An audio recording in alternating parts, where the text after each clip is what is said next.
Una sa ating mga balita, libo-libong katao na ang inilikas dahil sa patuloy na pananalasa ng Super Typhoon Pablo sa katimugang bahagi ng bansa. Ito ay matapos na tumama ang bagyo sa kalupaan kaninang madaling araw. Si Pablo ang itinuturing na pinakamalakas na bagyong tumama sa bansa ngayong taong ito. Alamin natin ang latest report tungkol sa bagyong Pablo sa aming kasamang si Persilin Pialago na nag-uulat ng live mula sa National Disaster Risk Reduction and Management Council. Magandang hapon, Persilin.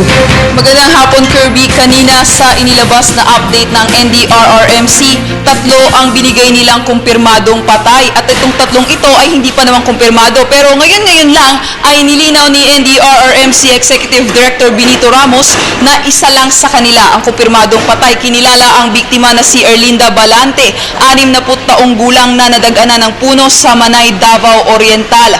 Habang dumarami ang probinsyang patuloy na hinahagulatan bagyong Pablo, sinuspindi na ang lahat ng klase sa Visayas at Mindanao. Kirby, lahat ng antas ito mula elementary hanggang kolehiyo. Samantala, Kirby, sa usapin ng nawawala, hindi pa naman umakyat ang bilang nito. Nananatili ito sa isang mangingisda sa Liluan, Leyte na kinilalang si Juanito Polvo. Tungkol naman sa landslide na naganap sa New Bataan, Compostela Valley, wala pa rin tayong nare-rescue hanggang ngayon. Aminado ang ahensya na nahihirapan ang ating army sa pag-rescue sa ilang mga residente na pinapangambahang natabunan ng lupa.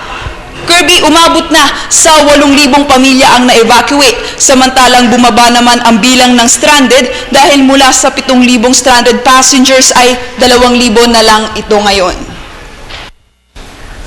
At yan muna ang latest mula dito sa NDRRMC para sa Telebisyon ng Bayan. Persilin Pialago. Persilin? Yes, Kirby.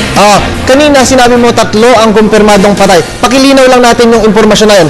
Ilan ang totoong kumpirmadong patay mula sa tala ng NDRRMC sa ngayon? Kirby, kanina 11 ng umaga sa inilabas na update ni Executive Director Benito Ramos, yung 3 yun inamin naman na hindi pa kumpirmado. 2 ang natabunan ng nadaganan ng puno at 1 inatake sa puso. Ngayon, i-disregard na natin yung nadaganan ng puno at inatake sa puso. 1 na lang. Inuulit ko, 1 na lang ang kumpirmadong patay as of this time, Kirby. Alright. Persilin, ano na ngayon ang inilabas na status? Naka-red alert ba ang status ngayon ng NDRRMC dahil sa bagyong Pablo? Kirby, hanggang Huwebes, hanggang Biyernes, naka-red alert lahat ng ahensya magmula sa DepEd, lahat NDRRMC, Pag-asa, lahat hindi maglalaylo ang kanilang alert at 24 hours na nagmo-monitor ang ahensyang ito kasama ang ilang miyembro ng media. Kirby. So, ibig sabihin, pinakamadaling salita, hanggang makaalis ng bansa itong bagyong si Pablo, ay patuloy na naka-red alert ang status ng lahat ng pamahalaan ng gobyerno sa panahong ito.